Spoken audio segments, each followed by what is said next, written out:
আজকে আমার শাশুড়ি মায়ের হাতে বিন্নি ভাপা খাবো। শাশুড়ি মা আমাদের জন্য সকাল সকাল উঠে বিন্নি ভাপা বানাচ্ছে। মানে আমি তাকে বলেছিলাম তার সাথে আমিও উঠবো আর তার সাথে বিন্নি ভাপার রেসিপিটা আমিও শিখবো, কিন্তু সে আমার আগে উঠে গেছে। সে যখন একবারে চাউলটা সিদ্ধ করে ফেলেছে তখন আমি উঠেছি। যাই হোক, তারপরে প্রসেসিংটা আমি তার থেকে দেখতেছি কিভাবে সে করতেছে।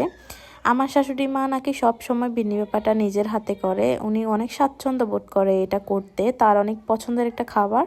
তার উপর হচ্ছে যে তার পরিবারের মানুষগুলো তার হাতের বিন্নি ভাপা অনেক পছন্দ করে। তো আজকে আমিও দেখতেছি যে কিভাবে সে বানাচ্ছে। মাশাল্লাহ, এত সুন্দর লাগতেছে, সব কিছু মজা হয়েছে কিন্তু অনেক। আমি আসলে আগে কিন্তু এতটা পছন্দ করতাম না, কারণ মিষ্টি খেলে কেমন আমার অস্বস্তি বোধ হয়।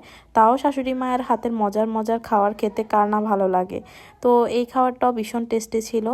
আমি শুধু দেখতেছি কিভাবে কি করতেছে, আমি বলতেছি যে আমি পারবো কিনা। নেক্সট টাইম ইনশাল্লাহ আমিও একদিন ট্রাই করব।